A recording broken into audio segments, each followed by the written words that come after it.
I'll get a number. Kelly Driscoll, Kevin's wife, made this cake. Kelly Driscoll. She's going into this like cake making, and she does unbelievable. All the shamrocks are chocolate. Wow. Chocolate. Oh, it sounds like the shamrocks are made of. Just said it. Yeah. Mom, it's too heavy. It's very heavy. We'll cut it out. Everybody's gonna. Getting the picture now? Yeah. Talking. Why do you get to stand up on the altar at church every Saturday night? To be seen. For all the obvious reasons, but I don't understand how we can take the priest doing all the talking.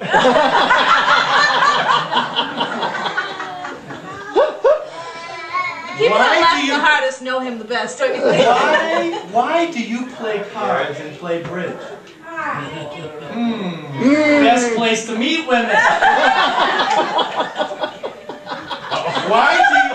Why do you like hanging around with Kay? Do I need to say any more?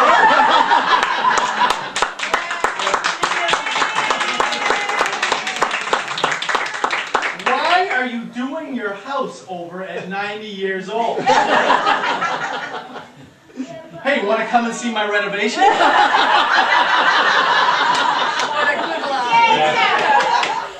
Why are you still here? Because he loves you. Women! Showing off his legs can be vain longer than 99% of the population. Ever could. So anyway, so those were the top 25 questions that I've always had, and it seems like there's a theme to it. But with all kidding around, we need to really pay tribute to the latest nonagenarian. When you turn 80, he was an octogenarian. And somehow we found out that when you turn 90, you become a nonagenarian. I don't know what that gets you. You found that out. We found that out. But with all that said, all those things that I read there, why'd you do all those things? Because nobody else could save a buck like that. Make it stretch, and he was always thinking about us before he thought about himself. That's a good thing. You're still around to humor us and bind us all together. Remember, every year that he's here, you can actually tack on a few more that he'll be around. So the good news, and I don't know, the challenge, my calculations tell me you're going to be here till about 110. God help us all. Happy birthday.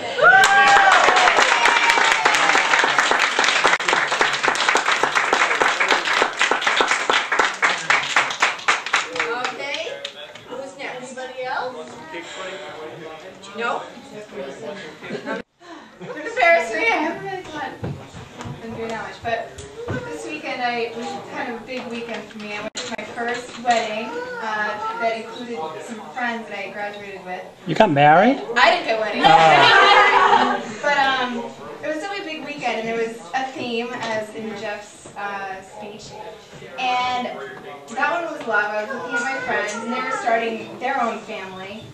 And it's just kind of made me think about families and how lucky we are to have such a big one. And it was interesting to watch two people that don't have any kids yet, that don't have grandchildren, and think about all that they're going to have. And I wish them what we have, and we're very lucky to have you. Thank you.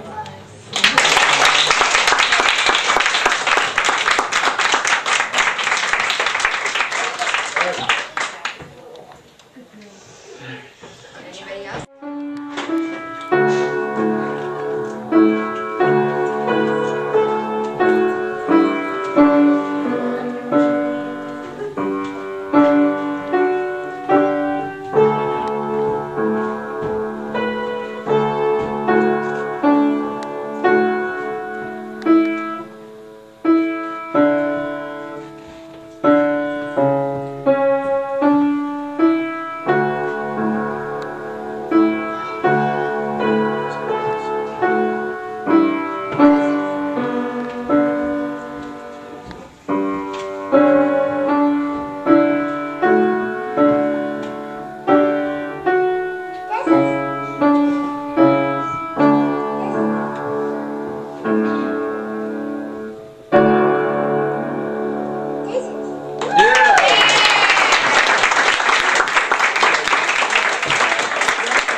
Good job. Julie? I think it's over in the right near the bar. I left. Yeah, if someone could help me get a class, like a serving tray. Yeah. I go to work every day. I wish just 3 days I could take off. Very busy. Wait, Jack, we're just. Shoot! Salute! Down the hatch.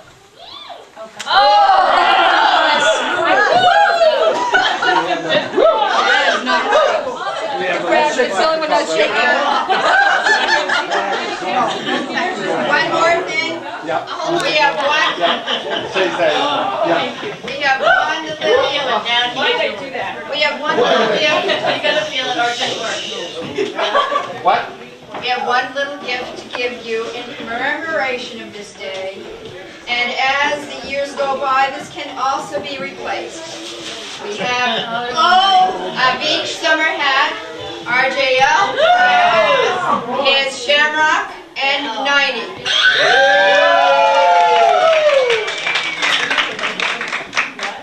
You're welcome. My toenails are falling off right now. Nice.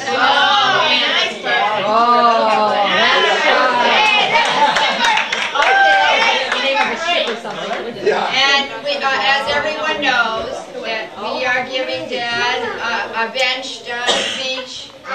It's there. The plaque hasn't been delivered yet. That certainly we'll be doing. We were going to go down and bless the bench this afternoon, but because of the rain and the day, we will do that and delay it another time, and we certainly will be blessing it appropriately. And on the bench it says, "May the wind be always at your back," from the Ray Lavin family. Yay! So, Thank you. you're welcome. And I want to thank Ann for being the spearhead here. She organized almost everything with the help of Paul and Debbie and everyone else. So, Yes. Thank you. And here's the front. Hope he's got envelopes.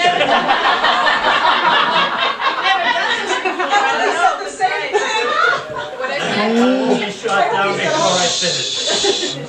So that you might just well all sit down and relax. You may be here for the rest of the afternoon. Where's the shots? But believe me, I can't tell you how important this day still is for me. I was not informed of the doings of this gathering, either here or at home, on this my 90th birthday. Everybody has a birthday coming, and everybody's entitled to the enjoyment of it. It's a case where, in my instance, I always had the idea that children were never informed of the activities in the life of their parents and grandparents. I never knew, growing up, much about my parents who came to this country from Ireland. And it's a shame that people don't have this recorded. The best thing that comes out of this whole thing is who was it? Someone has made a tree. Who made the tree, Ann? Shelley Crane. Shelley Crane On has. the Crane side. Oh, And- John Lavin's wife is And it's a revelation, in a way, to think of sitting down and trying to reach back to these people who were before us. And there will be people back of us who will say the same thing. What do we know about grandpa and grandma and great-grandparents? And there's a lot to think about. I grew up in a family of 6 children, of which the only one survived by myself is my sister Eileen.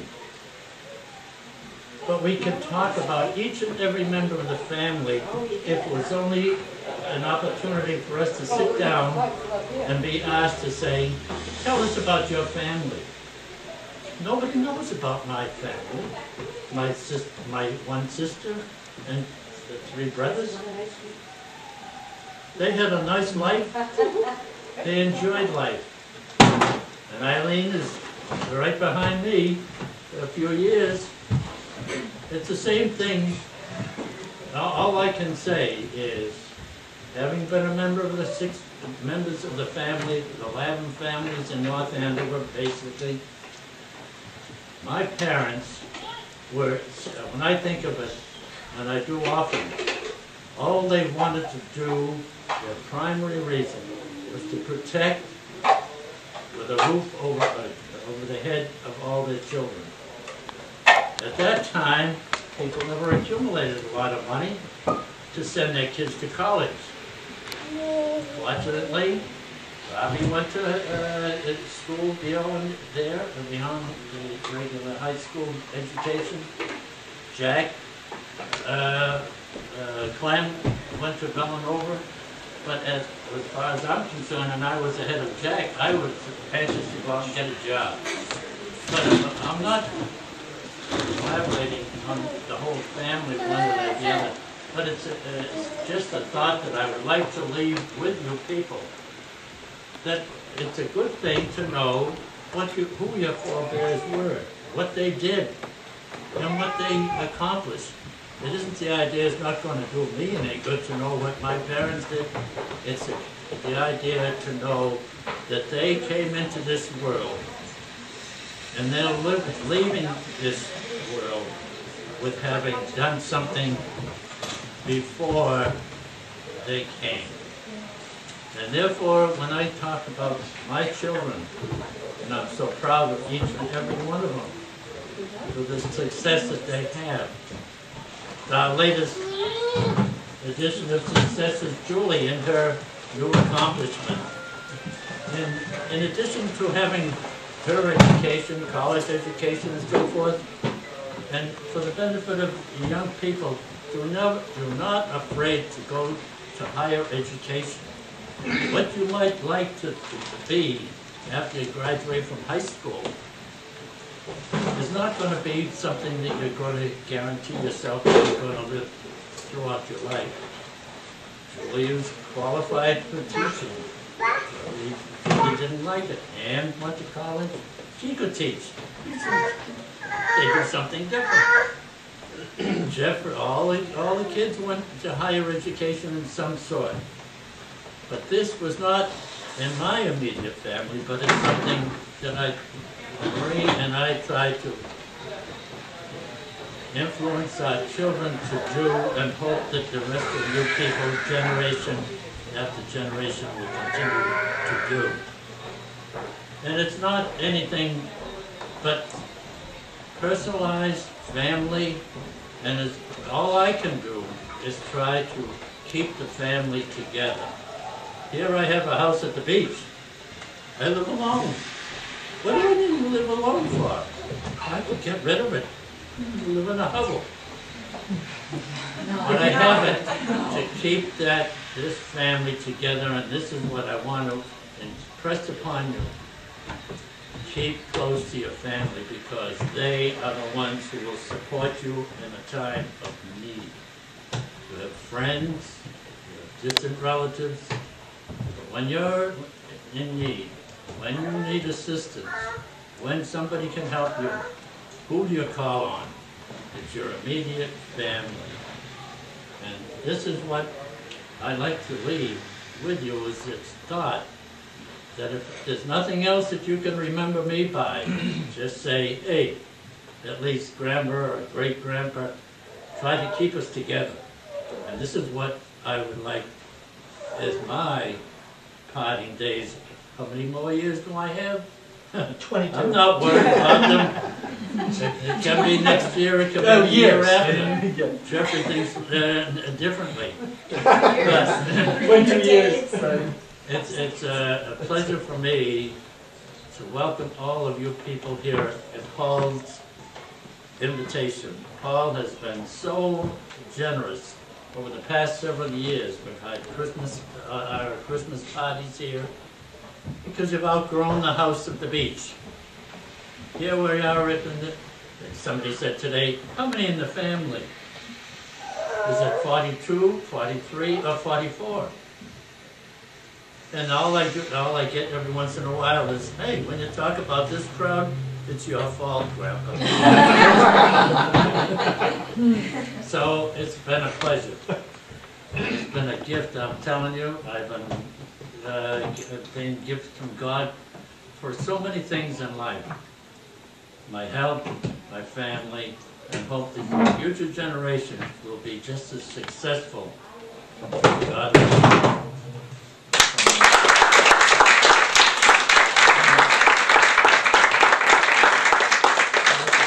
You want another shot?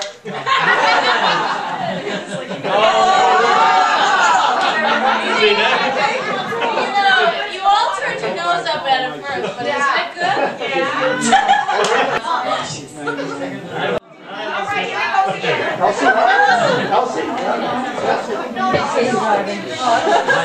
There's just one more thing. I have been pleased today to bring with me my friend Kay. I don't know how lucky I was to have met this young lady, and who will be very lucky next month. It's been very encouraging, and for my family to feel as though they did not have, when I lost my dear wife, to have to take care of me. As far as that's concerned, friendship, it couldn't be any better.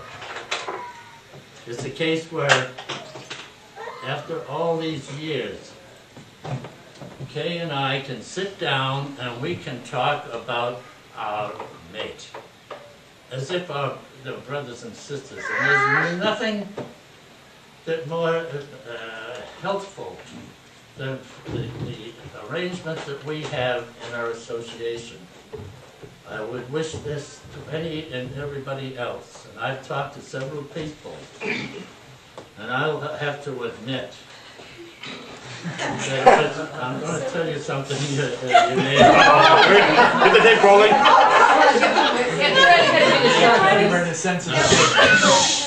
No, I am a very cautious person. Choose your words. No, just to say he admits something. That's where we're laughing. Is that what you want to know? No. I don't know about Kay, but when I started to go with Kay, it wasn't something in a rush. And it wasn't overnight that we met. But nobody introduced us to each other. We found each other. And discussing. It was a parking lot.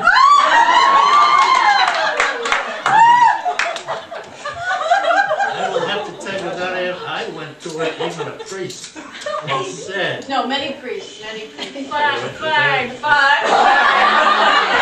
Yes, I'll tell you, there were 3 in my parish. That's right. And Father Wenzel.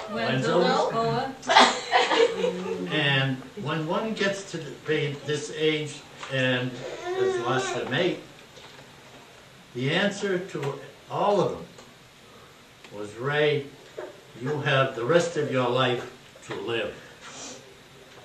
We encourage it. We don't want people to live alone, sitting in their living room with a cup of tea in the afternoon. Get out and associate and extend your life. This is my friend, Kay. Yay!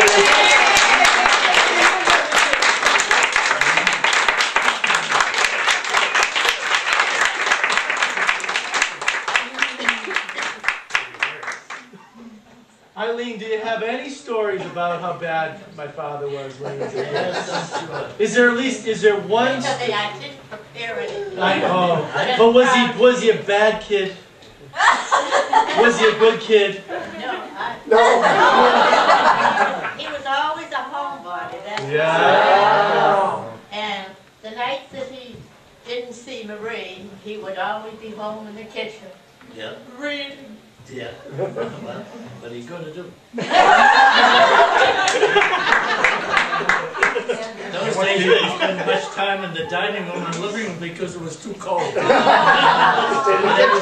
Everybody stay around the kitchen. That's what life was. One thing he told me that I thought was pretty nice, he couldn't leave the house until he said the rosary. Oh, Really? Yes, and then if you had to leave early, you said the first decade, and then you could go. We do that in our family too. Thank You had a lot of Thank you for first not only making decades. us do that. And he was always working, you know. Yeah, I know, He was going nobody. to school and at Lynch's and, Paper mill. yeah, he was very ambitious. He's just looking at us. So how about, so Dad, how about those wartime New York trips? Did you have to get off the ship No, much? I can't, he's right there at the light and I can't see him. Over here, Jeffrey. Oh. Eileen can't see you Oh, because okay. the light Yeah. is behind you. Yeah. But you, No, I was asking Dad if he's had any good New York stories, because you know, New York is kind of a happening place, and I wonder what it was like.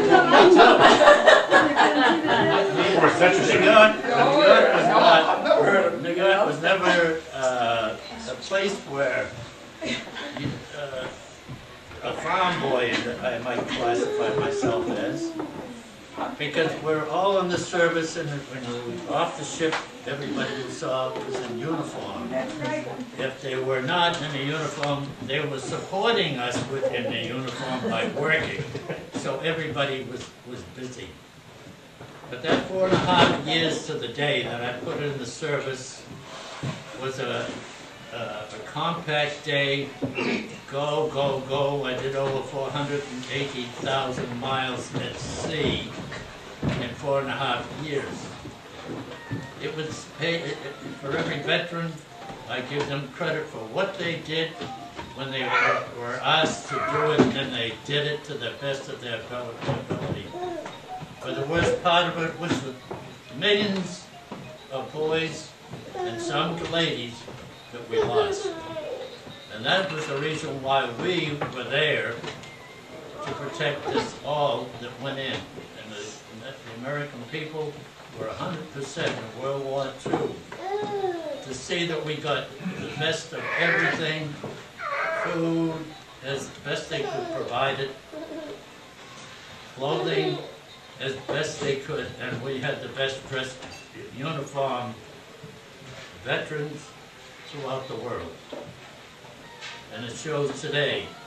Look what the opposition has in the situation we have abroad today. When you look at the veterans and the equipment they have, somebody's coming up all the time with something new to protect.